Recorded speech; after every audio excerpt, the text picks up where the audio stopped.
오늘의 주요 뉴스입니다. 어제 하루 코로나19 국내 확진 환자가 27명이 추가돼 누적 확진 환자가 1,450명으로 집계됐습니다. 사망자는 4명이 추가돼 국내 누적 사망자는 208명으로 늘었습니다. 고3과 중3의 온라인 개학을 시작으로 원격 수업이 본격화됐습니다. 초등학교 1, 2, 3학년을 제외한 모든 학생이 개학하는 오는 16일이 온라인 수업의 최대 고비가 될 것으로 보입니다. 국내 연구진이 코로나19 바이러스의 정밀 유전자 지도를 처음으로 완성했습니다. 바이러스 유전자의 변형 부위까지 확인할 수 있어서 치료제나 백신 개발을 크게 앞당길 것으로 기대됩니다. 미국의 실업 대란이 3주 연속 이어지면서 1,700만 명이 실직한 것으로 확인됐습니다. 연방준비제도는 경제 충격을 최소화하기 위해서 2조 3천억 달러, 우리 돈 2,800조 원의 유동성을 투입하기로 했습니다.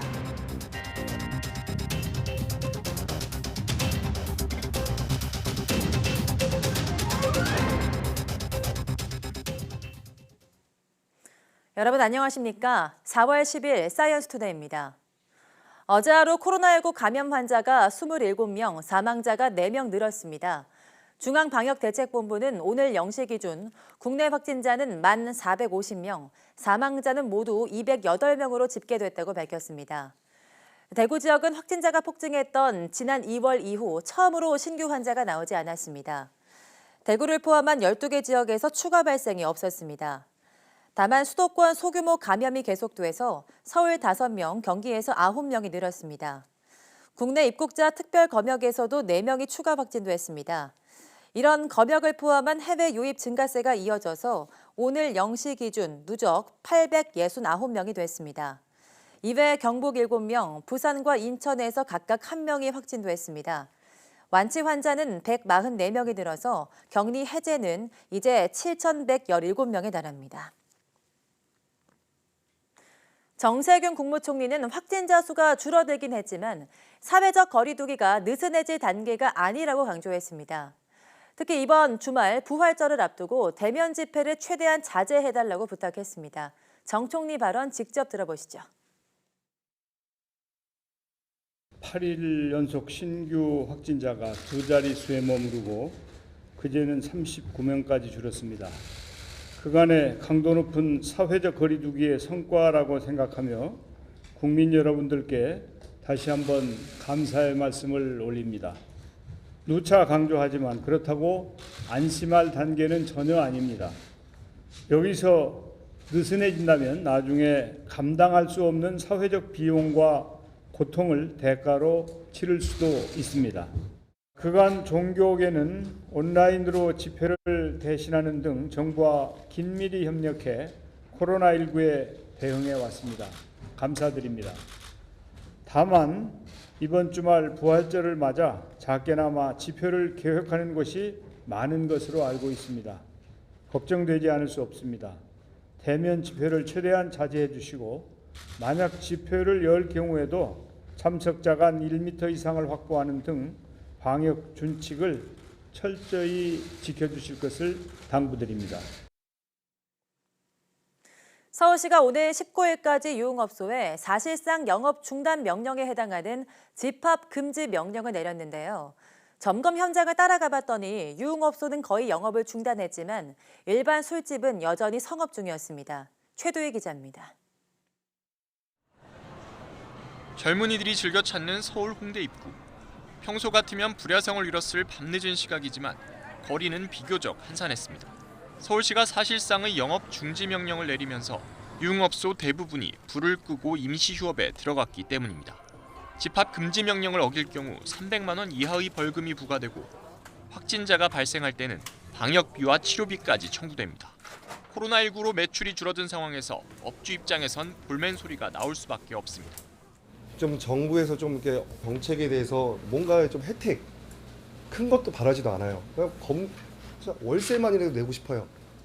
실제로 유흥업소에 휴업 지원금과 같은 보상 대책은 없는 상황입니다. 전대미문의 지금 상황이기 때문에 저희들이 그런 이전까지는 깊이 지금 현재 검토는 하고 있으나 홍대 인근에서 만난 젊은이들 사이에선 뒷북 대응이란 지적도 나왔습니다. 코로나 사태가 있었음에도 불구하고 근데 조금 단속이 조금 그런 부분에서 늦지 않았나 싶어가지고 아무래도 좀 우려가 많이 되죠. 유흥업소는 특성상 몰려있고 이래서 지금부터라도 하는 게 맞다고 봐요, 저는. 하지만 유흥업소와 달리 클럽과 유사한 술집엔 적지 않은 손님들이 몰리며 여전히 성업 중이었습니다. 일반 음식점으로 허가를 받은 곳은 서울시의 영업 중단 대상이 아니기 때문입니다. 술집에서도 잇따라 코로나19 확진자가 발생하면서 코로나 주의보가 내려진 가운데 행정당국의 고민은 더욱 깊어질 수밖에 없습니다. YTN 최두입니다. 네, 38일 만에 개학을 맞이한 학생들은 온라인으로 만나는 친구들과 선생님들이 어색하기만 한데요. 지켜보는 학부모들은 아이들이 수업에 잘 집중할 수 있을지 여전히 우려가 큽니다. 김다연 기자입니다. 4교시 독서 수업이 시작되자 노트북 앞에 자리를 잡습니다. 고등학교 3학년이 되고 나서 처음 듣는 학교 수업. 앞으로 다가오는 정치는 성향이라고 서론에 나와 있습니다. EBS 원격 강의를 듣고 나서 화면에 마우스로 밑줄을 치며 복습합니다. 그동안 인터넷 강의를 들으며 공부했던 터라 공부 방식이 낯설진 않지만 개학이라는 게 좀처럼 실감나지 않기도 합니다. 원래 4월에 한창 학교에 적응하고 있을 시간에 각 다른 곳에서 맞는 개학이다 보니까 아무래도 어색하고 또 직접 수업하는 게 아닌 온라인 수업이다 보니까 경험해보지 못한 상황이었지만 컴퓨터 앞에 공책을 펼치고 앉은 중학교 3학년. 수업에 앞서 반 친구들이 모인 채팅방에 들어가 출석 댓글을 답니다. 학생도 선생님도 아직 온라인 시스템에 익숙지 않아 과학 수업 중엔 화면 속 필기 내용이 90도 돌아가는 일이 벌어지기도 했습니다. 필기하면서 들으니까 생각보다는 집중은 잘 됐던 것 같아요. 평소보다는 늘어지거나 시험 준비도 제대로 안 될 것 같고 그래서 좀 걱정이 되기는 한데 열심히는 해야죠. 학부모들은 실시간으로 소통하는 쌍방향 수업이 아닌 콘텐츠 활용 수업에 대해 우려하기도 했습니다. 출석 체크는 휴대전화 댓글로, 수업 참여는 동영상 재생만으로도 인정되니 학생이 다른 걸 해도 선생님은 알 길이 없다는 겁니다. 아무래도 이제 여자아이들 같은 경우는 수업 중간중간에 이제 핸드폰이라는 것들이 이제 옆에 있다 보니 여자아이들은 카톡에 문제가 생길 수 있고 남자아이들은 이제 게임에 접속하는 문제가 생길 수 있을 거라고 생각이 들고요. 중학교는 대체로 단축 수업을 하고 고등학교는 7교시 정상 수업을 한 곳이 많았는데 7교시 내내 컴퓨터로 공부하려면 집중력이 떨어질 수밖에 없다는 목소리도 있었습니다. 인성 교육도 필요한 만큼 하루에 몇 명씩이라도 면담을 포함한 대면 교육을 병행해달라는 제안도 나왔습니다. YTN 김다연입니다. 네, 어제부터 시행된 온라인 개학으로 벌써 크고 작은 시행착오가 이어지고 있습니다. 하지만 초등학교 1, 2, 3학년을 뺀 모든 학생이 온라인 개학을 하는 오는 16일이 진짜 고비가 될 것으로 보입니다. 김종균 기자입니다. 고3 온라인 개학 첫날 원격 수업이 시작부터 말썽입니다. EBS 온라인 클래스에 영상 업로드가 먹통이 되면서 선생님은 애가 탑니다. 지금 영상이 탑재가 안 되고 있어요. 탑재가 안 되고 있고 부지하세요로 계속 지금 로드 중이다라는 메시지만 뜨고요. 2-3시간씩 걸려도 탑재가 안 되는 상황입니다. 일시에 접속이 몰리면서 EBS 서버에 병목 현상이 일어났기 때문입니다. 다른 반도 마찬가지입니다. 예기치 못한 문제에 당황하기 일쑤입니다. 소리가 안 들려요, 여러분? 잠시만요. 그럼 제가 다시 공유 중지를 하고 컴퓨터 소리를 공유한 다음에 다시 한번 틀어드릴게요. 여러분 죄송합니다. 네. 지금 영상이 약간 작동이 안 되는 것 같은데 그러면 제가 영상이 어떤 내용인지 안내해 드리도록 할게요. 짧은 시간에 준비하다 보니 시행착오는 불가피합니다. 교사나 학생이나 처음 해보는 원격 수업에 적응하기에도 바쁩니다. 수업을 진행하는 교사가 혼자서 수업 준비도 하고 출석 체크도 하고 또 채팅에 답변을 달기에는 많은 어려움이 있어서 같이 협력교사로 들어가서 교육부는 뒤늦게 교사 초상권과 교재 저작권 문제 해결에 나섰지만 현장의 불안은 여전히 큽니다.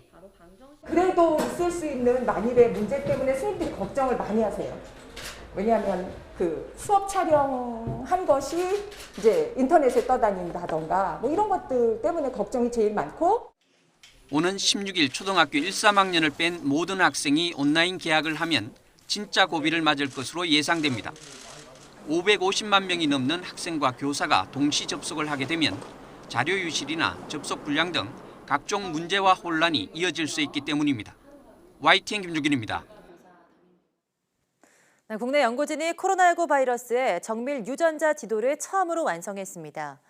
바이러스 유전자의 변형 부위까지 확인할 수 있는 정밀 지도여서 치료제나 백신 개발에 큰 도움이 될 것으로 기대됩니다. 이성규 기자입니다. 인체 현상의 비밀이 DNA에 담겨 있다면 코로나19 바이러스의 모든 특징은 RNA에 담겼습니다. 코로나19 바이러스는 인간의 몸에 침입해 다양한 형태로 쪼개진 하위 RNA를 만들어냅니다. 국내 연구진이 바로 인간의 몸에서 만들어지는 코로나19 바이러스의 모든 하위 RNA 분석에 성공했습니다. 이를 바탕으로 코로나19 바이러스의 정밀 유전자 지도도 완성했습니다.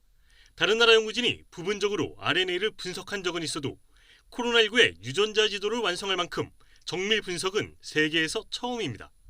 이번 코로나 바이러스에서 정확하게 어떤 것들이 나오고 있는지, 어떤 게 어떤 양으로 존재를 하는지, 서로 비율이 어떤지 뭐 그런 것들은 잘 몰랐기 때문에 저희가 이번에 전사체를 조사를 해서 좀 더 자세히 알아낼 수 있게 됐습니다. 연구팀은 특히 코로나19 바이러스 RNA상에서 최소 41곳에서 화학적 변형이 생긴 것도 확인했습니다. 바로 이 화학적 변형에 코로나19 바이러스의 생존과 면역체계의 비밀이 담겨 있는 것으로 추정했습니다. 저희가 이번에 RNA 수식을 좀 발견했는데요. 그래서 저희가 발견한 RNA 수식이 아마도 바이러스가 이 숙주세포의 면역을 좀 회피하는 기능이 있지 않을까 하고 생각을 하고 있습니다. 완성된 바이러스 지도와 변형 부위를 정밀하게 분석하면 코로나19 치료제나 백신 개발도 크게 앞당길 것으로 기대됩니다.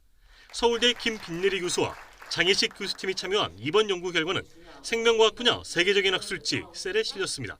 YTN 사이언스 이성규입니다. 올해 9월부터 최대 10년간 운영하게 될 인천공항 1터미널 면세점 사업자로 선정된 롯데와 신라, 그랜드 면세점이 계약을 포기했습니다. 역시 코로나로 인한 문제였는데요. 박병한 기자가 보도합니다. 인천공항 면세점 구역입니다. 하루 평균 20만 명이 이용하던 인천공항은 최근 코로나19 사태로 하루 이용객이 5천 명 이하로 크게 줄었습니다. 이에 따라 면세점 매출도 80 내지 90% 감소했습니다. 당초 지난 1월 롯데와 신라 면세점은 인천공항 1터미널 면세 사업권에 입찰해 지난달 8일 신라는 DF3, 롯데는 DF4 구역의 우선 협상 대상자로 선정됐습니다. 계약대로라면 롯데와 신라는 오는 9월부터 10년간 면세점을 운영할 계획이었으나 두 업체 모두 이를 포기했습니다. 인천공항은 코로나19 사태로 대형 면세점 임대료를 6개월간 20% 인하해 주기로 하면서 내년에는 공항 이용객 수에 연동되는 임대료 인하가 없다는 조건을 내세웠는데 면세점 업체들이 이를 받아들이지 않아 계약이 결렬된 것입니다. DF8 구역 우선 협상 대상자로 선정됐던 중견업체 그랜드 면세점도 계약을 포기했습니다. 지난 1월 입찰에서 DF2, DF6 지역이 유찰된 데 이어 메이저급인 롯데, 신라와 그랜드까지 영업을 포기함에 따라 인천공항 면세점은 최대 위기에 직면했습니다. DF7 구역의 면세 사업자로 선정돼 처음으로 인천공항 면세점 사업을 시작하게 된 현대백화점과 DF9 구역의 시티플러스, DF10 구역의 엔타스 듀티프리는 계약을 맺기로 했습니다. 브랜드 유치 경쟁력 강화와 기존 시내 면세점과의 시너지를 극대화해 규모의 경쟁을 달성하도록 하겠습니다. 불과 몇 년 전까지만 해도 황금알을 낳는 거위 위에 비유됐던 인천공항 면세점 영업권을 대기업이 자발적으로 포기할 만큼 코로나19 사태의 파장이 심각합니다. 면세점 업체는 수요가 갑자기 이제 100에다가 10밖에 안 되는 수요를 줄었는데 20으로 80%의 수요가 날아간 상황에서 지금 모든 스태프, 모든 매장의 임대료를 정상적으로 낼 수 있는 상황이 아니고요. 이게 과연 한두 달만 더 지속된다면은 모든 업체가 다 부도날 수 있는. 하지만 연간 600억 원이 넘는 임대료를 내고 인천공항 면세점을 운영할 능력이 있는 국내 업체 수는 제한적이어서 향후 인천공항공사가 임대료 협상에서 유연성을 보일 경우 대기업 면세점은 다시 협상에 임할 것으로 보입니다. YTN 박병환입니다. 오늘과 내일 이틀 동안 21대 총선의 사전투표가 3,508개 사전투표소에서 실시됩니다. 코로나19 사태로 마스크와 비닐장갑까지 동원되는 사상 초유의 투표 현장이 될 텐데요. 어떤 점에 유의해야 하는지 이하린 기자가 알려드립니다. 투표소에 가기 전 신분증 외에 마스크도 챙겨야 합니다. 다만 마스크를 쓰지 않았다고 투표를 못하는 건 아닙니다. 1m 거리 두기를 위해 붙여놓은 바닥 테이프를 따라 대기줄에 서면 됩니다. 투표소 입구에서는 일일이 발열 체크도 진행됩니다. 체온이 37.5도 이상이거나 호흡기 이상 증상이 있는 사람은 다른 선거인과 동선이 겹치지 않도록 별도로 설치된 임시 기표소에서 투표합니다. 발열 체크를 통과한 유권자는 비치된 소독제로 손을 소독한 뒤 위생장갑을 끼고 투표소에 들어갑니다. 용지를 투표함에 넣는 과정은 이전과 같습니다. 전체 사전투표소 가운데 8곳은 코로나19 확진을 받아 생활치료센터에 격리된 유권자들을 위해 센터 내에 마련됐습니다. 선거관리위원회는 어린 자녀를 동반하지 말고 불필요한 대화는 자제해달라고 당부했습니다. 또 신분 확인 시 마스크는 잠깐 내려야 합니다. 전국의 사전투표소에선 어제 방역 작업이 실시됐고 오늘 투표가 끝나면 한 번 더 방역합니다. 투표 시간은 오전 6시부터 오후 6시까지입니다. YTN 이하린입니다. 한중일 3국과 10개 아세안 회원국 간의 코로나19 대응 협력을 위한 아세안 플러스 3 화상 정상회의가 오는 14일 열릴 것으로 보입니다. 올해 아세안 의장국인 베트남 외교부에 따르면 웅우엔 꾸옥중 베트남 외교부 차관은 오늘 14일 아세안 플러스 3 특별 정상회의를 화상으로 개최하는 데 아세안 외교부 장관들이 합의했다고 밝혔습니다. 중 차관은 또 각국 외교장관들이 코로나19 극복을 위한 아세안 협력기금 조성과 필수 의료품 저장고 설립, 공중보건 전문가 네트워크 구축 방안 등을 논의했다며 이번 아세안 플러스 3 특별 정상회의에서 코로나19에 대응하는 공동 성명이 채택될 예정이라고 설명했습니다.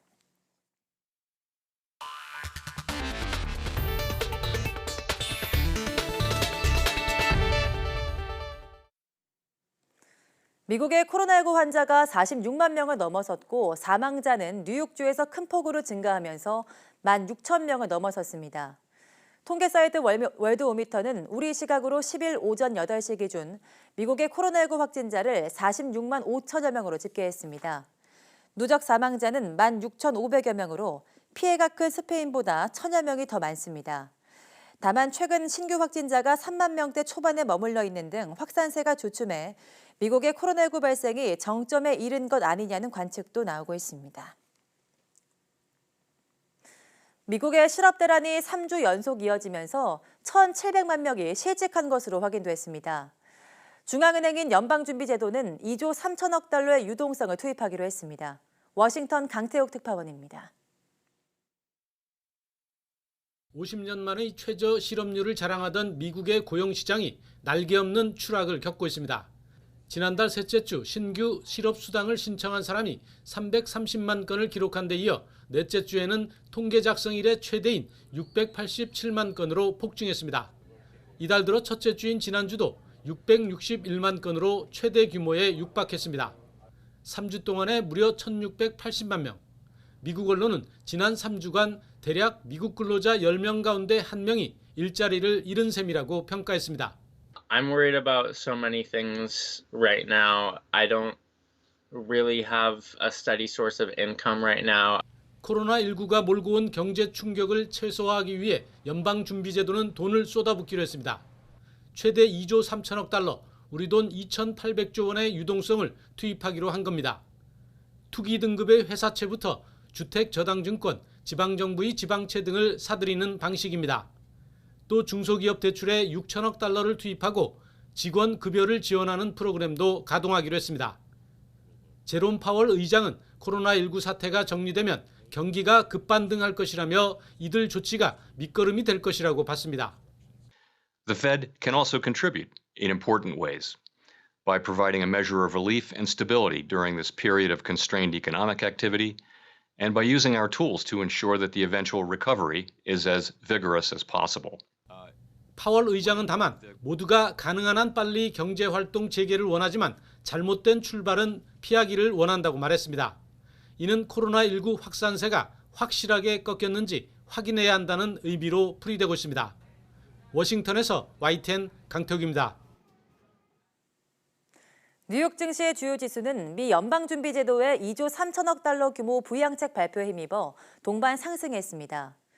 현재 시각 9일 뉴욕 증권거래소에서 다우 지수는 전장보다 285.80포인트, 1.22% 오른 23,719.37에 거래 마쳤습니다. S&P 500 지수도 전장보다 39.84포인트, 1.45% 상승한 2,789.82에 나스닥은 62.67포인트, 0.77% 오른 8,153.83의 장을 마감했습니다. 트럼프 미국 대통령이 분담금 납부 중단까지 거론하며 세계보건기구 WHO를 비판하자 WHO가 즉각 반발했습니다. 피해를 더 키우지 않길 원한다면 코로나19를 정치 쟁점화하지 말라고 강조했습니다. 이동우 기자입니다. 세계보건기구 WHO가 코로나19 대응에서 중국에 치우쳤다는 트럼프 미국 대통령의 전날 비판에 대해 WHO가 바이러스를 정치 쟁점화하지 말라고 강조했습니다. 거브로요스스 WHO 사무총장은 트럼프 대통령이 정치 공세를 펴고 있다며 시신운반포대라는 말까지 동원하며 강하게 비판했습니다. Please don't politicize this virus. If you want to be exploited and if you want to have many more body bags, then you do it.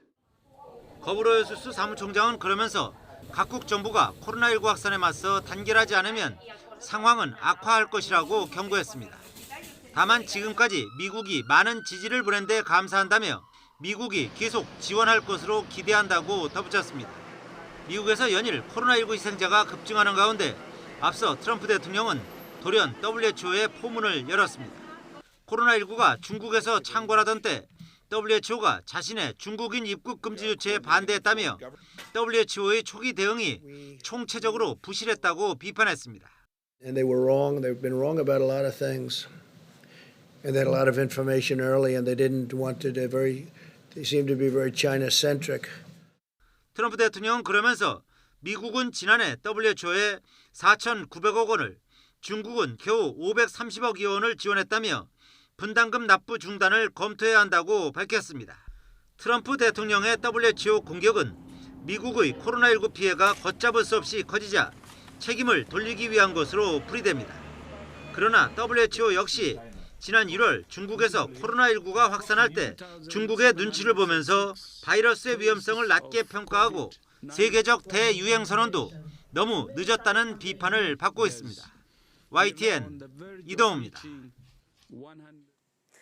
미국 워싱턴주의 한 교도소에서 코로나19 환자가 나오자 200명에 가까운 죄수들이 집단 난동을 부렸다고 CNN 방송이 보도했습니다. 워싱턴주 먼로 교도소는 현지 시각 8일 6명의 수감자가 코로나19에 감염됐다고 발표했는데 이 사실이 알려지자마자 죄수 수백 명이 교도소 내 뜰에 모여 난동을 부리기 시작했다고 이 방송은 전했습니다. 일부 수감자들은 교도소에 불을 지르고 교도관을 인질로 잡겠다고 위협하며 일부 시설을 파괴했습니다. 면회를 위해 교도소를 찾은 수감자의 가족은 평소와 달리 교도소에서 크게 울부짖는 소리가 들려 충격을 받았다며 수감자들이 분노한 것 같다고 말한 것으로 전해졌습니다. 멀로 교도소는 난동이 일어나자 최루 스프레이와 고무탄을 쏘며 수감자들을 진압했습니다.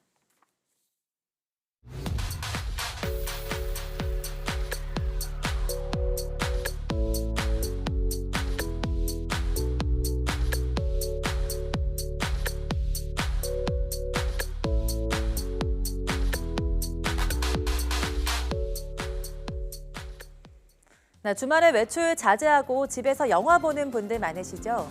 영화를 보다 보면 저 장면이 실제로 가능할까라는 생각 누구나 한 번쯤 해보게 됩니다. 오늘 오후 사이언스 투데이 궁금한 S에서는 SF 영화 속에 등장하는 인상적인 장면을 과학의 원리로 풀어보겠습니다. 함께해 주신 여러분 고맙습니다.